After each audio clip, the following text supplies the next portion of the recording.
Dumelang, Sanbonani.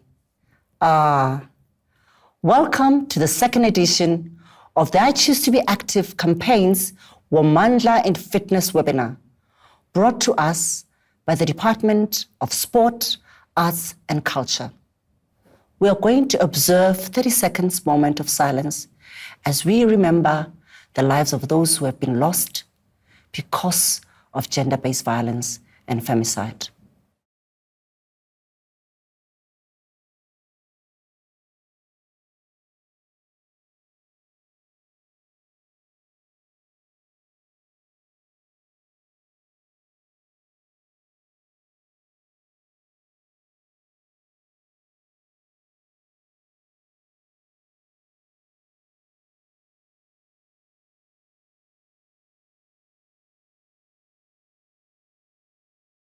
It is the mission of I Choose to Be Active to encourage all of South Africans to start, pursue, and commit to a physically active lifestyle. To hear more about the why and the how we can all as South Africans adopt such a healthy and active wellness lifestyle, please let us listen to the Minister of Sport, Arts and Culture, Minister Nathi Mthethwa, as he gives all of us South Africans a message on the why and how of such a lifestyle. Please take a look.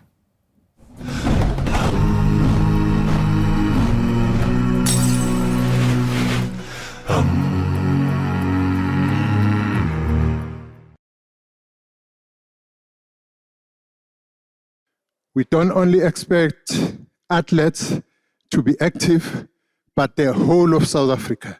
All of us have to be active to ensure that we reduce the diseases like heart diseases, take time to walk on a daily basis, cover at least 1-2 kilometers walk.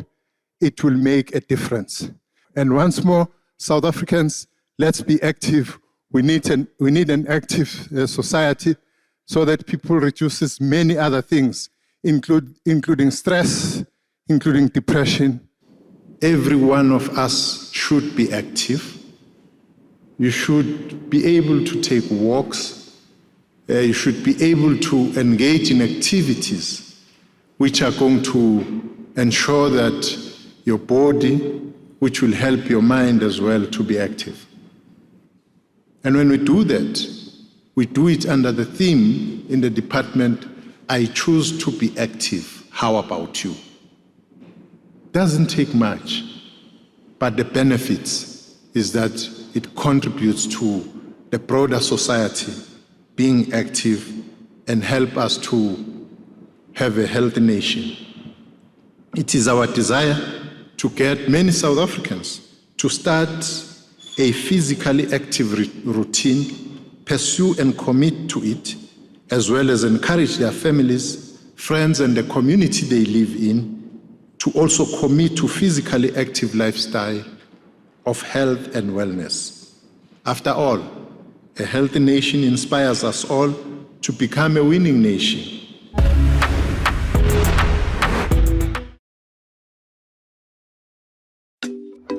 Are you following us on our Choose to Be Active platforms?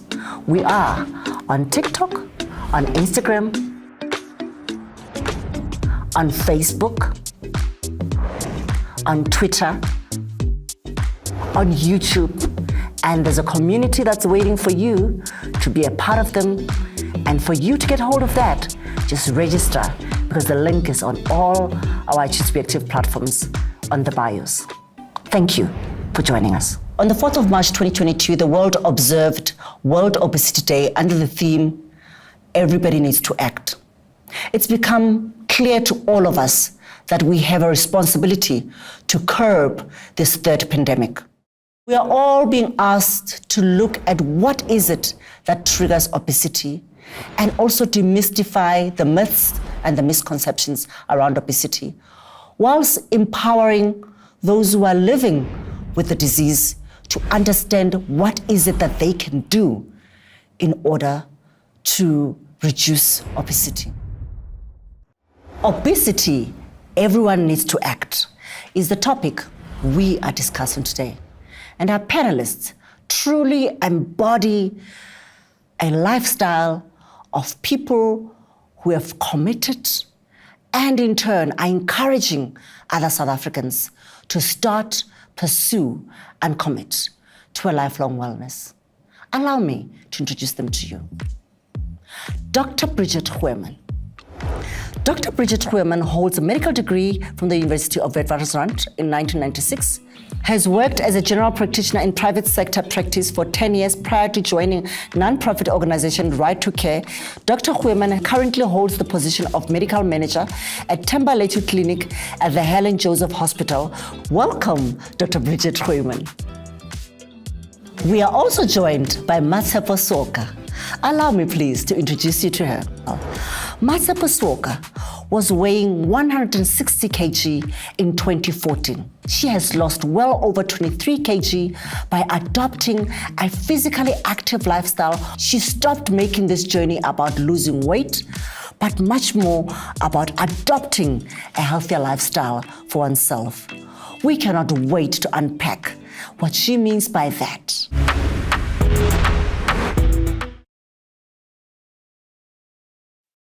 Dr. Hueman, welcome to Womandla in Fitness, second edition, where we are going to discuss this topic.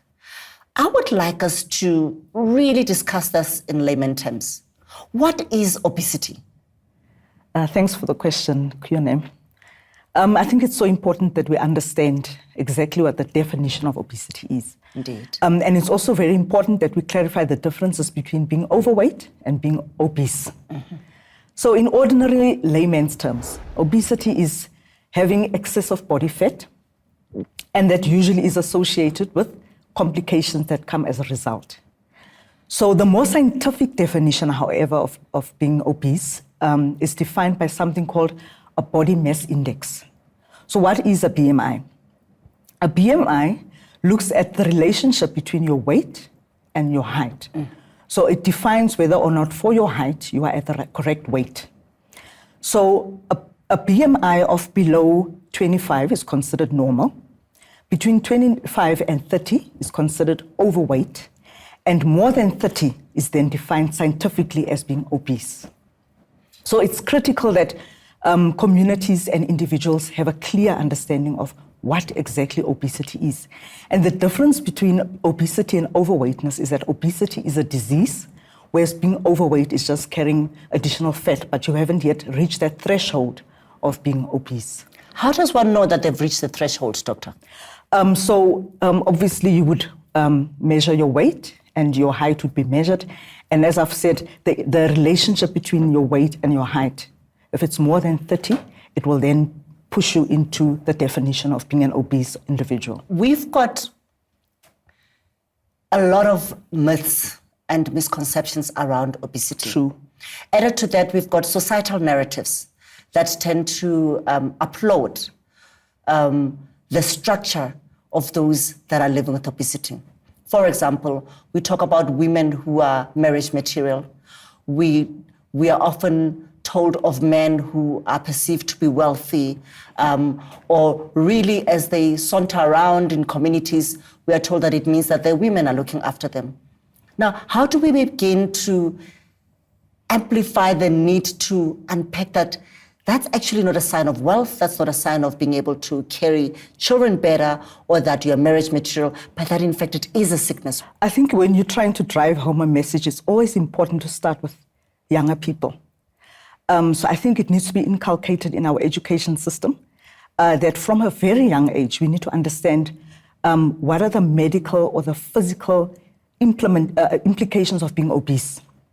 So that as we get older, we don't make it a fashionable thing to be obese, and we begin to counter these myths and these misconceptions of whether or not being obese is fashionable, or whether it is a sign of affluence or wealth, as is so often deemed as a definition of one who has umkhaba in society is then seen as a rich gentleman.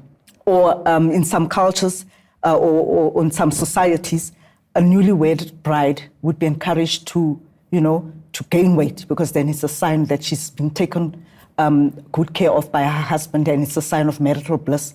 So I think the younger we start educating our communities, our children. We should use multiple platforms to actually advocate for a healthy, energetic and active lifestyle, because there's a new saying that the new wealth is health. So there are these narratives that we need to inculcate in our families. And I always say the family unit is such a powerful unit where we begin to instill cultures and we begin to demystify misconceptions and we begin to educate our youngsters to say, we know that society says this, but that is not a correct impression of the realities of obesity, because the reality of obesity is that it is a disease. So I think for the longest time, we haven't defined it as a disease. We've seen it as something that portrays a healthy and a wealthy lifestyle, which is not true. Sure. I love that. In fact, I love the quote there, the new wealth is health, and that we need to kickstart with our children. What is the difference between someone who is healthy in terms of the percentage rates of them in relation to morbidity and mortality vis-a-vis somebody who's living with obesity? Care to unpack that? Sure. So let's start by defining what mortality is and what morbidity is. Thank you. So morbidity, as you can deduce, comes from the word morbid. So it's a state of unwellness. It's a state of disease. Whereas mortality is a state of death. When we talk about morbidity rates, we're talking about how unwell a certain population is. So if we compare morbidity rates between healthy persons and obese persons, you can only imagine that the healthy person will have a lower morbidity rate because they don't have the diseases that come with being obese. So the obese person will have a higher morbidity rate than a normal healthy person, for the simple reason that obesity in and of itself brings along a whole range of diseases. And that is why you are more morbid or you have a higher morbidity rate as an obese person. Mortality rates then speak to the possibility of death. So if I'm healthy, my chances of dying are much lower than someone who's obese and has all these added factors such as heart disease, strokes, diabetes, that then pushes them closer to the death curve than someone who's healthy. So the distinct differences are that in a healthy person, morbidity is lower than an obese person. In a healthy person, mortality rates are lower than obese persons. Why would obesity result in those illnesses? Again, in layman terms. Okay. So remember what I said right at the beginning, that the definition of, the layman's definition of obesity is excess of fat. And where is this fat? So the fat will then accumulate around very critical body organs, like your heart, your kidneys, your liver. Because the fat is accumulating around very critical organs that you need to keep to sustain your life, you will then develop certain diseases. And I'll give you a few examples. One of the biggest organs that are targeted by obesity is the heart. So what happens is that the big blood vessels in the heart, they get clogged up by fat. So if you can imagine a hose pipe, and inside the hose pipe, you start getting blotches of fat growing inside. So the propensity or the ability of the water to pass through the hose pipe is then limited. So the blood flows less through the blood vessel to the heart muscle. So if the heart doesn't get enough blood, it suffocates, it doesn't get oxygen, and as a result, you get a stroke or a heart attack. The same with diabetes. If you get fat cells around your liver or around other body cells that are supposed to take in the glucose, if there's too much fat, it blocks the insulin. And now you get too much insulin in your blood, and you get insulin in your blood, glucose in your bloodstream. And as a result, you now become resistant to the insulin because there's too much fat around your liver and other cells. And then you become diabetic. Another case in point, when we are obese as well, we tend to, I'm sure we all know grannies or old elderly persons who have difficulty with mobility. They struggle to walk because when your weight is bearing too much on your knees, you then develop something called osteoarthritis. So that is usually why arthritis is commonly in the knees of very big people. They're carrying too much weight. So there are a lot of body parts that are unduly affected by obesity because there's too much fat suffocating or limiting the productivity or the ability of that organ to function normally. Another example would be the kidneys, where you get damage to the kidney internally, and then as a result, you get kidney disease from being obese. Sure. Yeah. I hope at home you are taking notes, because for the first time, for myself at least, I'm able to understand why we speak of obesity as a sickness, and really what are the impacts of one who's obese to their physical structure. We're going to take a break. When we come back, we'll talk to someone who's been able to overcome obesity and be able to understand what led to her becoming obese and how did she begin to manage the disease in order to become a physically active individual who is now able to do a lot of things that she was not able to do.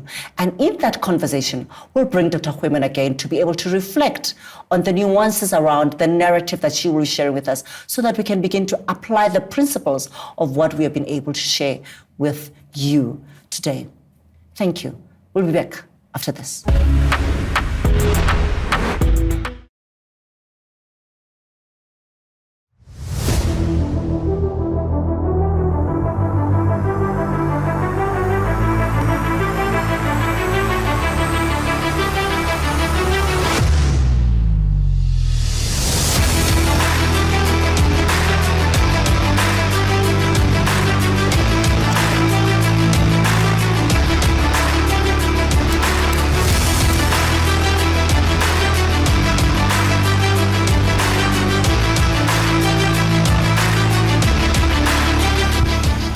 I choose to be active.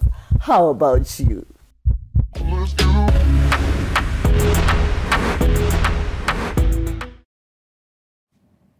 Welcome back. We are now joined by Ms. Matshepo Suoka, a humanitarian, an advocate for a physical and healthy lifestyle, and of course, an authoress, whom I had the privilege of actually attending her book launch, but that's a discussion for another day. Now, Matshepo, you have shared with us your story, and it centers quite strongly around your struggles with obesity. Care to share with us this story? Where did it all start? And what do you think caused you to become obese? Thank you very much for that question. Thank you for having me here today. I'm very, very excited. So the story really started for me. I would definitely say that I grew up being quite an overweight child, you know, and I realized now actually that it was due to the things that I was going through, the childhood trauma that I'd faced. I mean, I didn't grow up with my father. That's one thing a lot of people know about me. That is almost my keynote, I would say. And I think then I turned to food as a means of comfort, you know.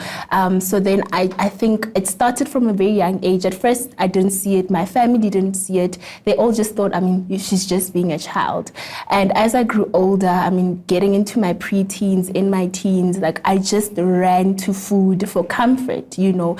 Food was just the one thing that wouldn't let me down. Food was the one thing that would make me happy. Food was the one thing that wouldn't disappoint me. And that really is where it really transpired. You know, that's what happened to me. You know, I think that the things that I went through, the trauma that I faced, it led me to running to food for comfort, you know, running to food for motivation, until it got to a point where it was just too much, you know. And I did go through trying all these different diets, because at some point I realized that, okay, this is just not okay, you know, because as a young child, you realize that other children are very, very abusive, very harsh, you know, children are mean, and I would see how they would tend to bully me because of my weight. I mean, having friends that were quite smaller than me, that made me very self-conscious as well. And I think even from that, some few psychological issues developed as well. But yeah, I think when I saw what was happening, when I saw how I was being treated by the other kids, I thought, okay, now it's definitely time to do something about it. So I would have those seasons where, you know, we'd go to the gym, my mom would sign me up, you know, I'd try different things. I tried dancing at some point. I mean, that was a passion that I really loved. And then I would do the dieting thing for like 3 days. I think when I was younger, I would push for at least 3 days. And then after that, we're just going back, because I didn't really understand the process of a healthy lifestyle. Because at that point for me, it was about just losing weight so I can be skinny like the other kids. It wasn't for the bigger reason and the bigger purpose behind it. Sure. Yeah. I love there's such power in what you said. Food never let me down. Food made me happy. Yeah. At which point did you realize that this is actually what's causing me to become even more hurtful towards myself? It's not solving the problem. When did you realize that? Sure, that would definitely have to be the year 2014 for me. I remember it was one Sunday afternoon. I think, again, as I've mentioned, I would go through these seasons where I'd try these quick diets, and I'd want to lose weight. But that weekend, I remember particularly that Sunday, my mom and I, we were at the mall, and I just said, Mama, it's time. I knew there was something in me that just said, it is time, And I remember all I did was, okay, you know what, let's buy a scale. I remember very clearly, this was 2014 on the 23rd of March. But I remember just saying, Mama, let's buy a scale. And we got the scale. And I remember also just saying to her, but Mama, what if I get it wrong? What if, because I've tried this many times before, what if I fall this time as well? And she said, you know what, Mathapo, it's not about how many times you fall, but how many times you get up after that fall. And that inspired me. I think that was the change that I needed at that point. Those were the words that I needed to keep me going. That, you know what, even if I've fallen, but the fact that I keep on trying. And I knew that this time it had to be different, So that time for me, I just said, no, I need to live better, because I was also, being aware of the kind of life that I was living. I was, I believe, 17 at the time, if I'm not mistaken. And I was, at an age where I could see that, okay, eating unhealthy, eating as much as I do, it's not really working that well in my favor. But another big thing as well was that because I was into dancing at the time, I was dancing ballroom and Latin, I used to struggle a lot with finding dance partners, because most of the time the boys would want to go for the girls who, have the figure for it, who are easy to carry, who are easy to dance with. And we would have times where maybe we have a tryout and then the guy comes and then he never comes back. That was very difficult for me, because dancing was something I genuinely enjoyed. It was something I genuinely loved, and having that disappointment where here's something I love, I want to compete, I want to go on stage, I want to do all these things, but my weight is a factor that is disturbing that was an issue. So I think that was also one of the biggest motivators for me at the time, in addition to seeing how I'm really affecting my body in a bad way. Dancing, my love for dance was one of my reasons to push me and say, okay, we definitely need to do something about it. And I was going to varsity the following year. So I also knew that, okay, girl, it's time to get your life. To deal with this. Yeah. Go fetch your life. Yeah. Fetch your body. Yes. Yeah. Now, You've mentioned a couple of things, and I just want to take it back a little bit. What other impact in terms of physical health did you being obese result in? I'm very blessed actually that I didn't really struggle that much with like chronic illnesses. What helped a lot is that I was into the dancing, and that is a fitness activity itself. I think what really worked against me was the fact that I would dance, would go to the session, because we'd practice on Monday, Wednesday, and Sundays. That's 3 times a week. So I would go to the sessions, and then when I get home, I eat a very big portion, so that's what was really working against me. But I think that activity that I had really helped me not to really develop a lot of serious chronic illnesses, because of my weight. But I think for me, the biggest impact would have been on my my psyche, actually. I was about to say that was the big thing. Absolutely, because we've discussed the physical, but I was going to say, but what about the mental health? Yeah. Care to unpack that? Sure. What was the impact there? share? Yeah, so I've had a journey with mental health, quite a journey. And right now, when I share about it, I usually share from 2014 up to now. I never really talk about pre-2014. And that's actually where the root of my mental health issues came from. I believe that, like I mentioned earlier on, that trauma that I faced from not having my father around, having him reject me, was difficult. You know, then I ran to food for comfort, for solace. And then realizing what that food was doing to my body and how people were treating me as a result of that, then that just created a never-ending cycle. You know, I mean, I became self-conscious. My self-esteem was so low. I mean, I would compare myself to people, even on things that didn't really matter. You know, oh no, I'm really tall. I'm taller than my group of friends. I'm bigger. I'm darker. You know, so it really just created a cycle of issues that were not good for me, and that really impacted me and my mental health. I mean, I developed anxiety around that time. I remember now I usually share that my major anxiety attack was in 2014, but it actually started, I remember one specific one was in grade 9, you know, where I had this anxiety attack because of the pressure. You know, I feel that all these things that I was feeling inside, how I didn't love my body, how I felt about myself, it really led me to just getting to a point where I was just in a panic, in such a haze. I just felt like it was all too much, you know. But besides that, I mean, the depression, you know, that's where my depression really developed. You know, I was going through all these issues with my dad, and then how I'm feeling about my body is not really helping as well. And then, you know, depression is almost inevitable in that circumstance. Absolutely. Yeah. Absolutely. So I actually believe that as much as in that I talk about my challenges with mental health from 2014 up to now, I actually think that the root was before that. The root was, one of the root causes was because of how I was feeling about my body. You know, that self-esteem, the confidence, that's really where my mental health challenges developed from. So yeah, as much as I didn't really have a huge physical effect or chronic illness, but my mental health, the state of my mental health as a young child was severely impacted. Yeah. And it didn't help that from early on, you know, the children that you played alongside with would also play their part in adding to the woes of mental anguish that you were going through as a result of being obese. Yeah. But we are here now. Yeah. We are here now, and you have lost 23 kg since 2014. Yeah. What a phenomenal transformation.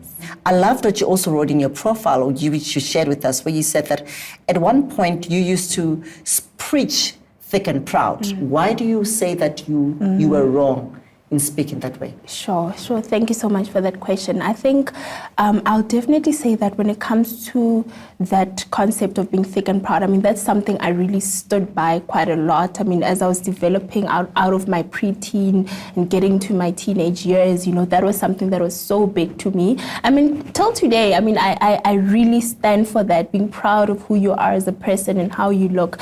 But I think that the reason why I went about it the wrong way is that, yes, I'm preaching being thick and proud, which is amazing, but I was poisoning my body. I mean, when I say I was poisoning my body, when I think back now at the way that I used to eat and the lifestyle that I was leading, I'm just like, I really was just digging my own grave without seeing it, especially in the long run, you know.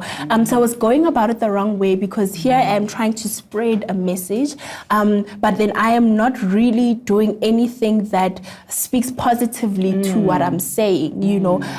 Yes, being thick and proud, it is amazing. Be proud of who you are as a person. I mean, whatever body size you're at. Because another thing that I've also realized with this journey is that it stops being solely about the weight loss. Yeah. You know, when you stop making it just about the weight loss, you really see that this is bigger than just it being about the weight loss. So for me, I actually had to realize that no, you know, I can't just keep focusing on the fact that, you know, my body looks like this. You know, I need to, you know, be intentional about taking care of my body behind the scenes, not just focusing on standing in front of people and saying, yes, I'm proud, knowing very well that I was not actually as proud as I claimed to be, you know. So, but if I'm able to say, okay, I am putting in the work, I'm exercising, I'm eating right, even though my body's not reacting the way I thought it would, I genuinely will feel good about myself. You know, that's why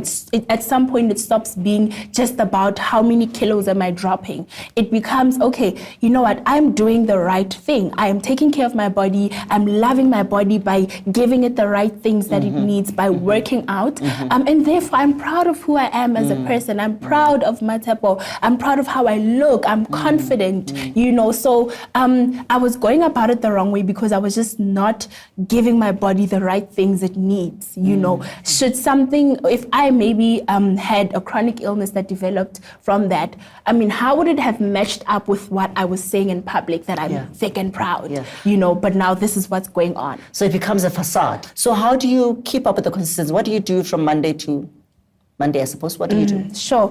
I think for me, what really happened along the way, because this has been quite since 2014, and I mean from 2014 to 2015, I'd lost about 43 kilograms. Like, so that first year, I went all hard. I was all in. I said, listen, I'm going to varsity. I need to fetch my body. I need to do the right thing, you know. So that year, I was really all in, and I mean, I went to the gym consistently. I changed my diet. You know, the first 21 days I remember, and this is something I always tell people, that I paced myself. You know, when I started, I said, for this 21 days, I'm going to really teach myself how to eat small portions.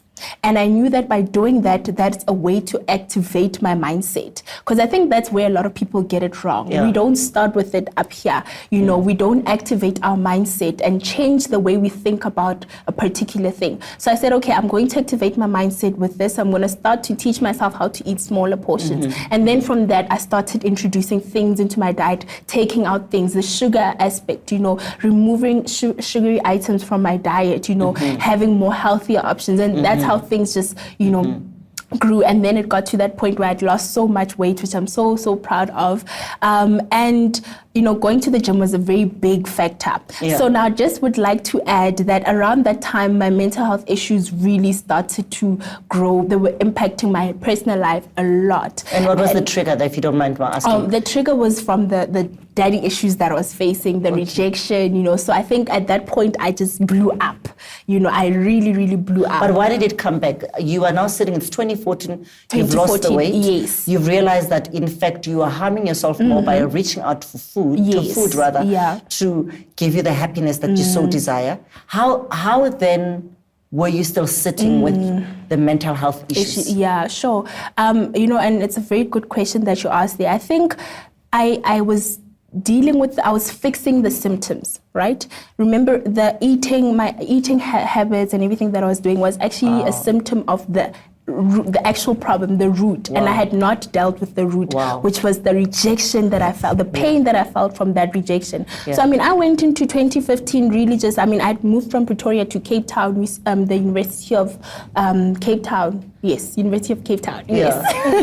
And for me, I thought, you know what, I'm getting away from my problems. It felt almost like that, you know. So I went to this new place. Cape Town does have that, I mean, that I feel, know exactly what you're talking about. You know, and I got there, and while, I mean, I used the gym, definitely gym and eating right was my therapy. But I think that through that, I was now, you know, fixing the symptom of the actual root. I had not gone back to the actual root of the problem. And that's why I got to this point where I had this major breakdown. And then from that point, that's how I gained some of the weight back. I mean, through the treatments that I was going through, the antidepressants, that journey was a whole journey on its own. But what I was trying to get to really is that gym, working out, fitness has been my therapy. And that's when people always ask me, Matepo, I mean, how are you this consistent? You know, what keeps you going? What makes you wake up at 4:30 in the morning to do this? I mean, my mom was saying to me the other day that, Matepo, I hear you leaving home at like 5:30, and I'm like, this girl is so dedicated. And I'm like, you know, I know how it felt like when I was in that state where I didn't love how I felt about my body, you know, and that's also one of the things that keeps me going, that motivates me, I will definitely say. But fitness, honestly, this lifestyle, it's therapy for me because I know that that's one of the ways that I get to love on myself, that I get to take care of my tempo, you know, so that's why I'm as consistent as I am. I think what changed for me is that I stopped seeing it as something I have to do, but something I get to do. Okay. I mean, this is something I get to do for my body, something that I get to, give back to my body, you know. So my routine, honestly, it consists of, from Monday, I think about 5 days. I average 5 days a week, if I can, 6 days. And that's mostly, I alternate between running or cycling or just doing high impact interval training during the week. And honestly, again, I'd really want to iterate that it has stopped becoming something that I have to do. It's something I want to do. It's something I get to do. I wake up genuinely excited to give myself that 1 hour during the day to do that for my body. And it takes care, again, of my mental health because, like I said, I've gone through some really severe mental health challenges. So fitness, even my mom says that, you know, had it not been for the gym and this lifestyle that you're leading, I don't know where we would have been because I've seen you go through the lowest points, but always show up when it comes to that. And that has been one of the things, in addition to the therapy that you're doing, that has carried you. Yeah. Because I really wanted us to get there. Because you talk about a year later, then you broke down and you started going for therapy. Yeah. I'm going to ask us to pause this one because I'd like us to come back and talk to what is often spoken of as the psychological burden of obesity. And we're going to bring back Dr. Womandla, and we're going to do this right after this break. Thank you.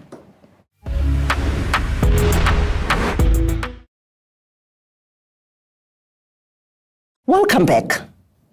Earlier on, we had the opportunity to listen to Osmatsepo's story, a very poignant and powerful story on how at one point in her life, she used food to deal with that which was painful, and the struggle of depression led her to become obese. We do know, though, that there's also the other scenario, and we are joined again by Dr. Womandla for us to discuss the narrative that I was able to gain an understanding of from one research article that I read that highlighted that adults with excess weight had a 55% higher risk of developing depression over the lifetime compared to people that did not struggle with obesity. So herein, we're looking at how obesity in itself causes mental health problems, whereas in Matsepo's case, we were discussing how mental health problems led to obesity. Now, Dr. Womandla, let us discuss that in detail. How does society's attitudes and stereotypes affect people living with obesity in as far as increasing mental woes to what they're already dealing with? What we often speak of as fat shaming. Thanks for that brilliant question, Q&M. I think as society, we've developed narratives that ultimately cause more harm than good.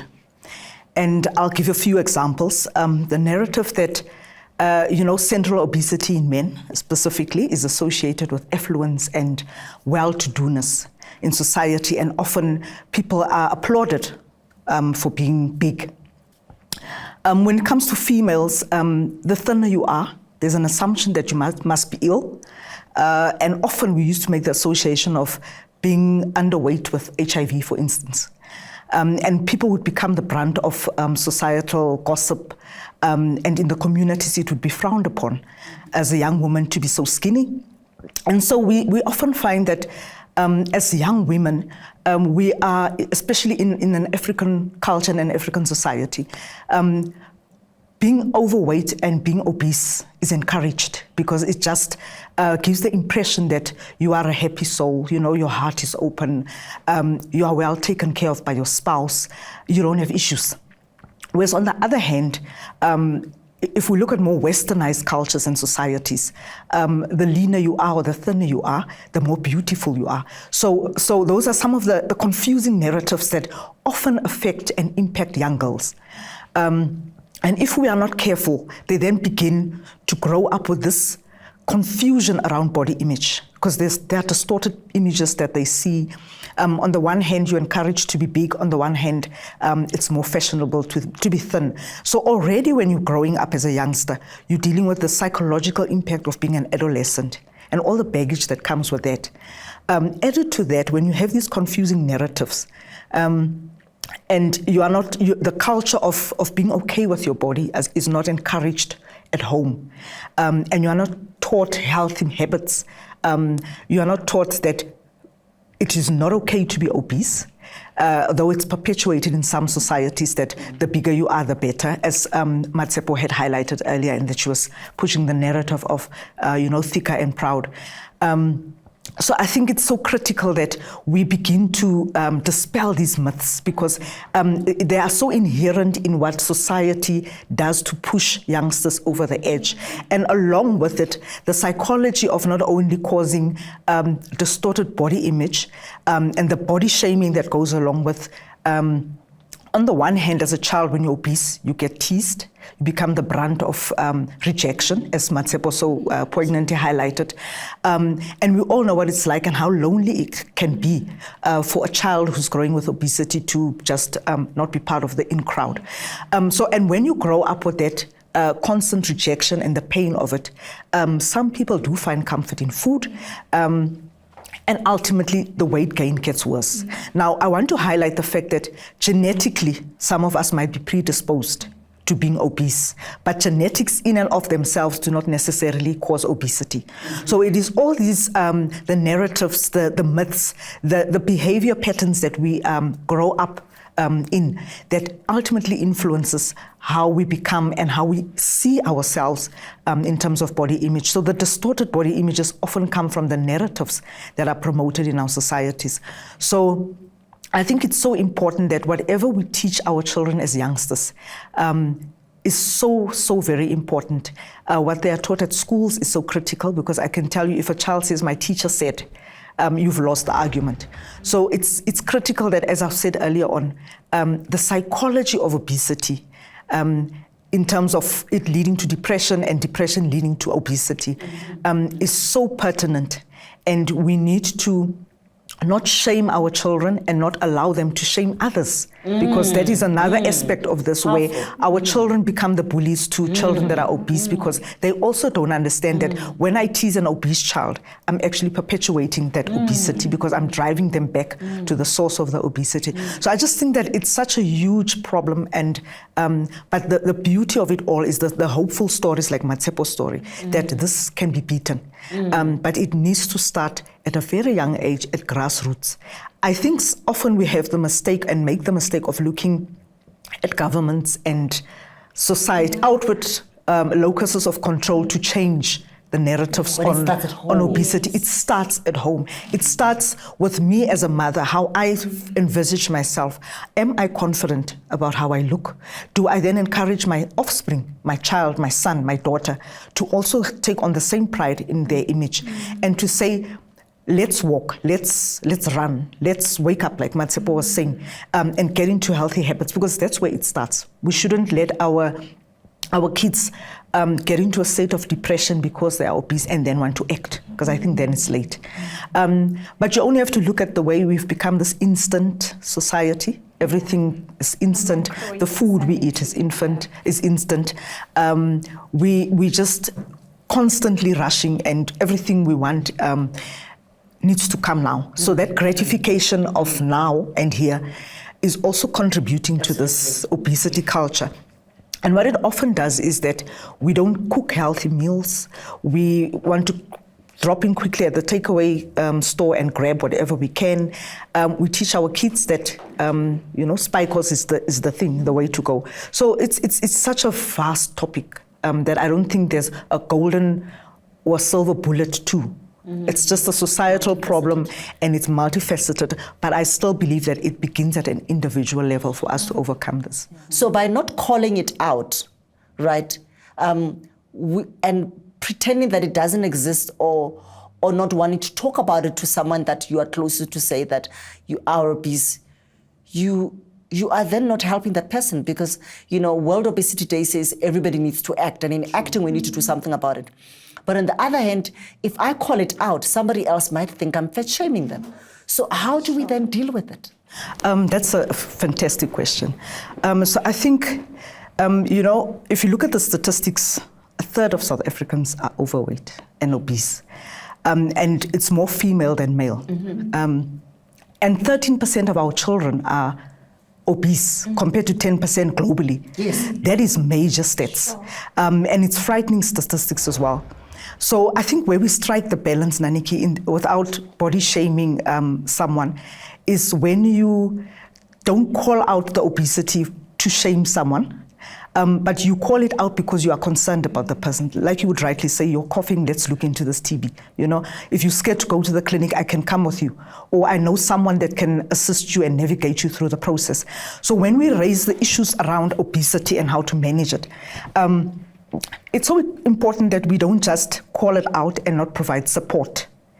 And you need to, for instance, if I was to embark on a fitness journey on my own, I know that I would last the 3 days that the diet lasted with Matsepo and just bomb out because the support is not there. Yeah. So it's so important that for us to overcome this collectively is to say, if I can see that a sister of mine is blowing up every time we get to a family gathering, I need to say to her, hey, sis, now you must be living the good life, but this can't be right that you've gained so much more weight than the last time I saw you. It's not healthy. Do you know that you can get 1 to 3 ailments and chronic diseases from being this overweight? Are you aware of the implications of being this overweight? I think we can together start to do something about this. You start sharing healthy recipes with each other. You visit each other. You check in. Did you manage to go to the gym today? How was it? Let's do a walk on a Saturday. Let's go to a park run in my area. So it's not enough to just call it out, but provide support when you can. Even if you've got the best looking body and your sister is struggling with obesity, just by looking at you with the hourglass figure, they might actually feel so demotivated and even more depressed that not all of us are born like Naniki. So then I will start to eat more because, genetically I'm not cut out for this. But if Naniki is going to start to encourage me on a fitness journey and wants to journey with me, then it becomes so much easier.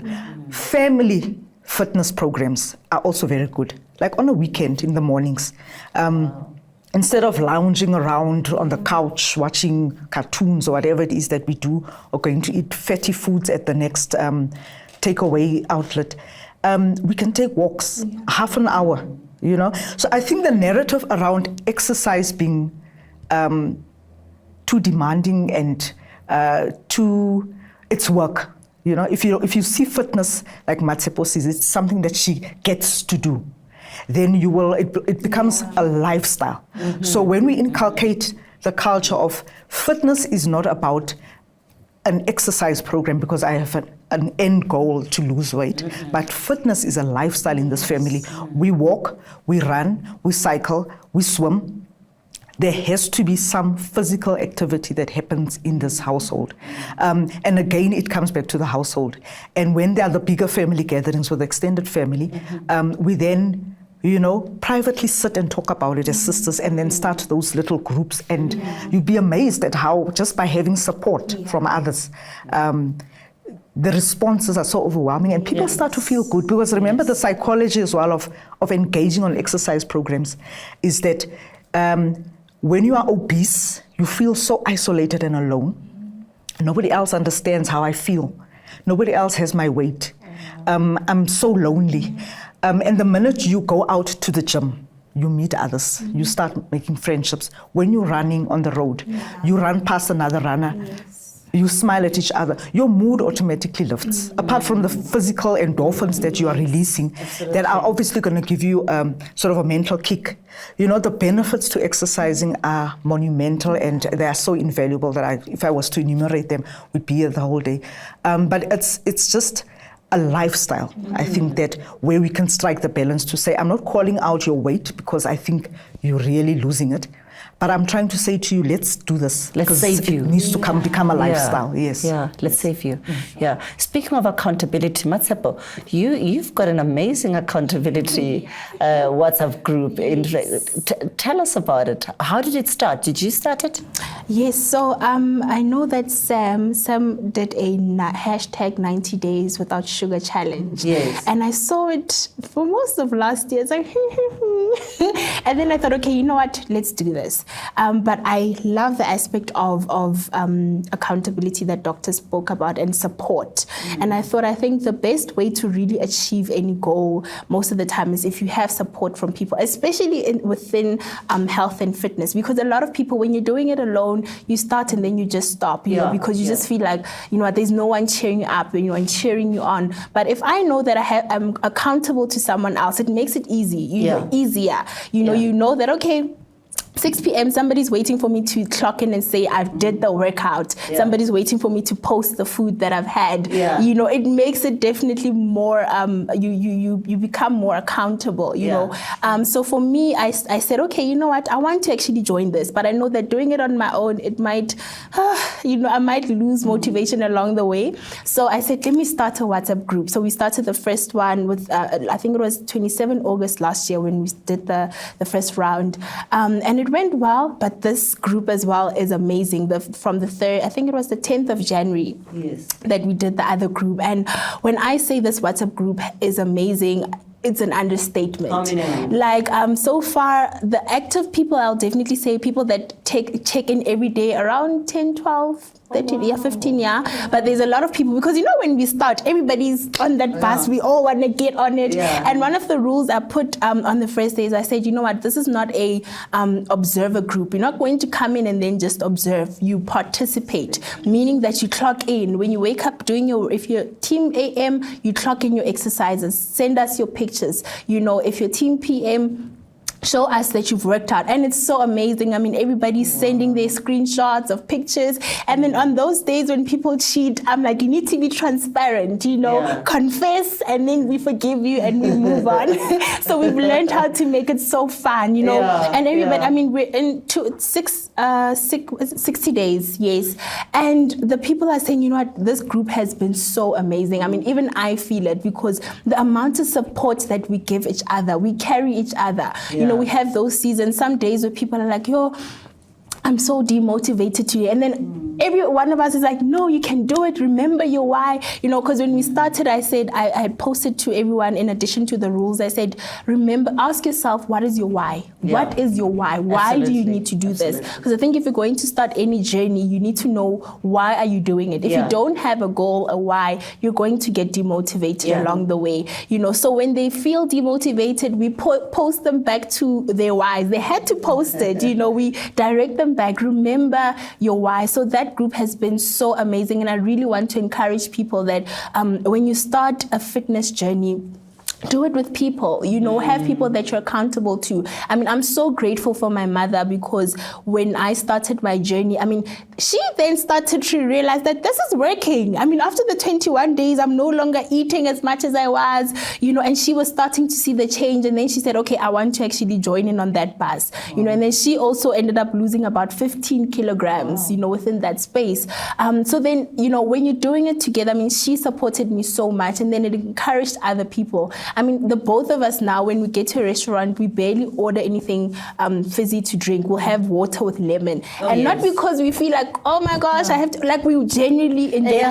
My mom will like, I don't know when last my mom has had a soft drink. And she says she genuinely enjoys just having her water at a restaurant. It has become a lifestyle, you know. So doing it in support, in community with people, I think it's so amazing. It is so amazing. It teaches you kindness as well. It teaches you how to be kind to yourself. Because if you have other people being kind to you and cheering you on, then you remember that, okay, I actually can be kind to Mathepo because I'm doing this good thing for me. I almost feel as if you've touched on my closing question, which I wanted to give you, which is really, you know, for anyone who's listening out there at home and they're overweight or obese and not sure where to start.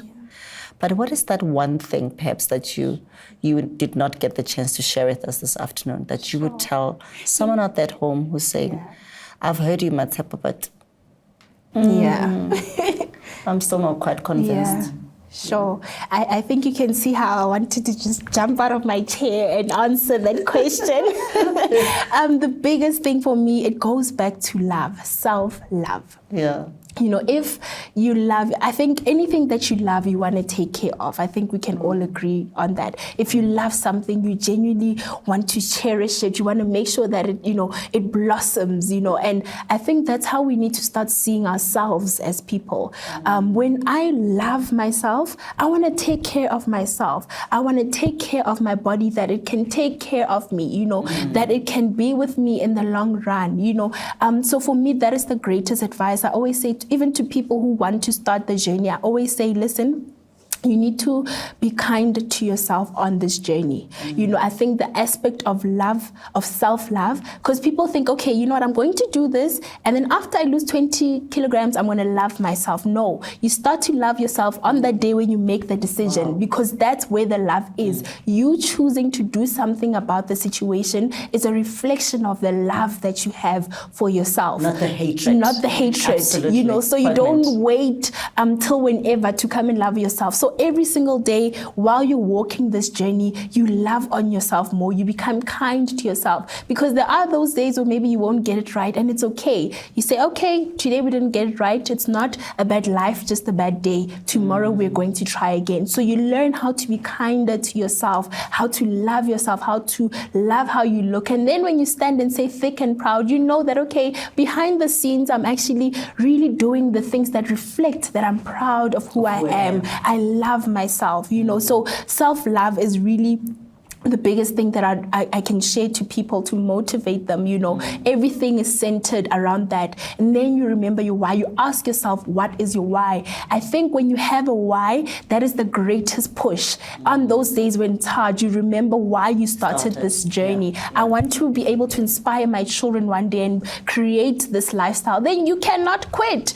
I mean, if your children saw you starting and then you're quitting along the journey, what does that even say? So because that's my why, I always remember that, you know, it keeps me going. So remember your why. That is very, very, very important. And then just do it. Like, fall in love with it. Don't make it just about the weight loss. You know, some people who are on a diet, they're having salad, but they're always angry, they're grumpy because they're not even enjoying the meals that they're having, you know.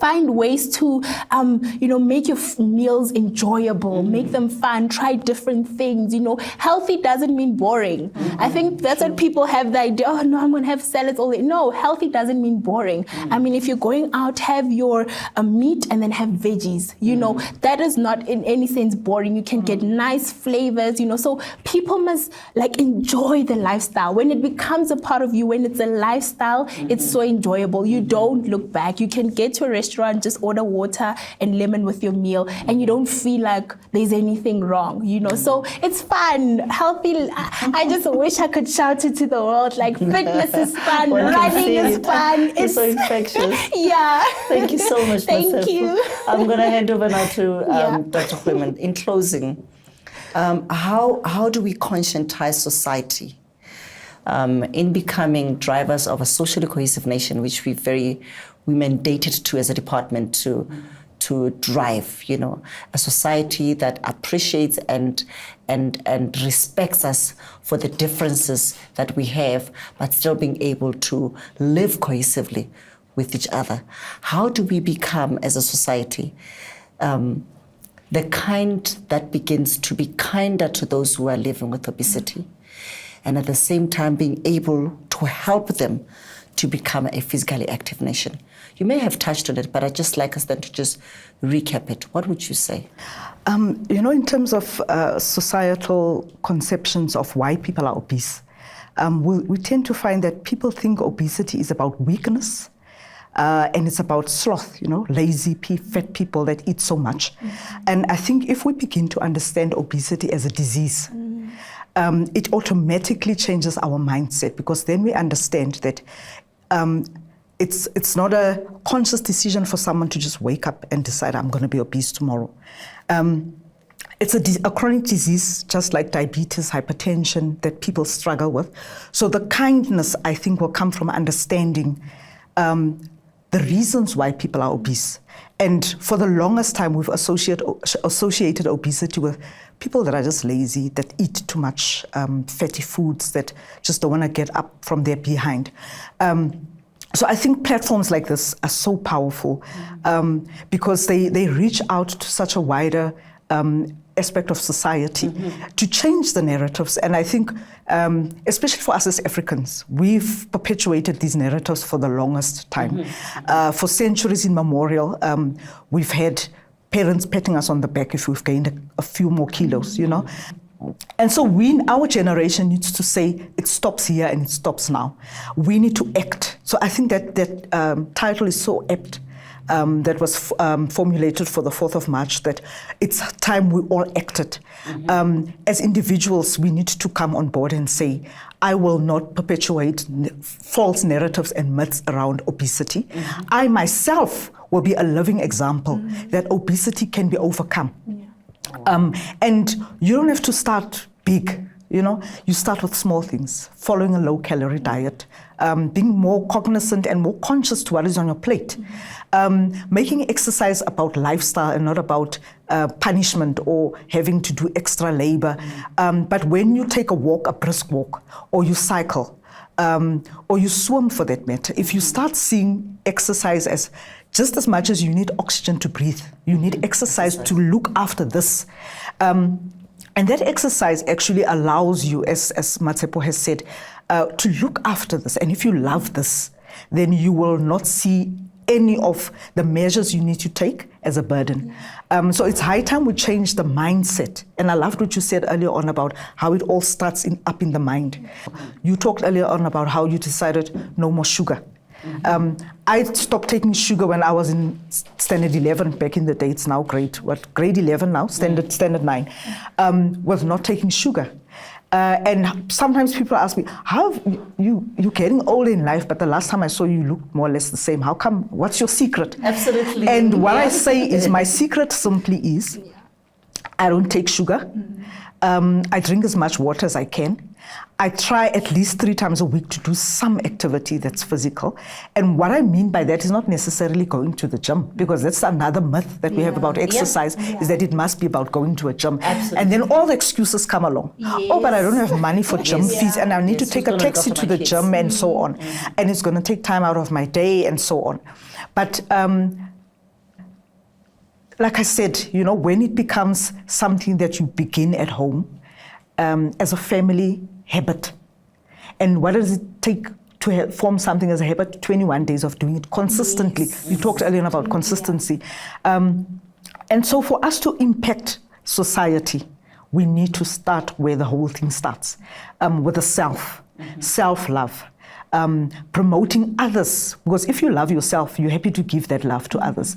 So promote others. If someone looks good, tell them you look good. If someone doesn't look good, say to them, my friend, I'm worried, you are deteriorating, your weight's getting worse.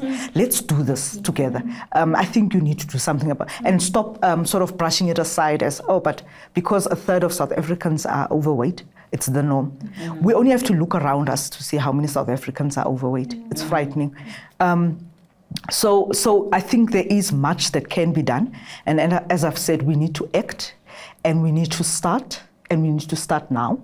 And we begin by being living testimonials, just like Matsepo is a living testimonial. People who know her, who will now see her now, must be thinking, wow, if she can do it, I can do it. Oh, what's stopping me? Exactly. You know, and it's small achievements. The weight you lost, any amount of weight loss is a huge achievement. So people shouldn't think, oh, but I didn't lose 20 kgs, I'm giving up, you know.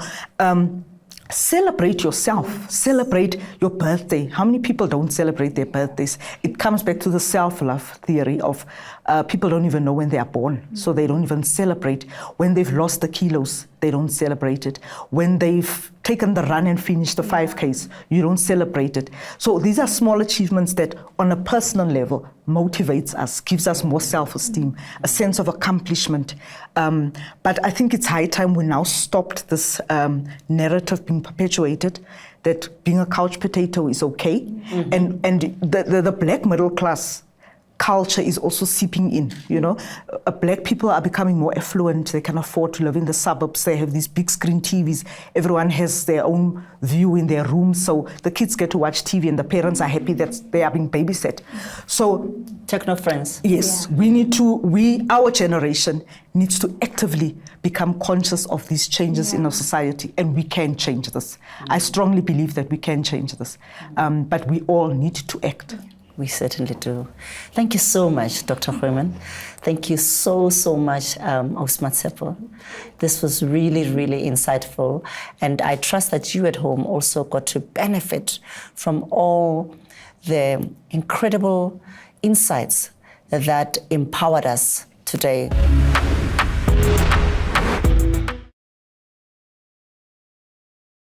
Thank you to our panelists. Today, we have truly learned a lot. We have demystified the misconceptions and the myths surrounding obesity. Fact, obesity is a sickness. Fact, obesity needs intervention.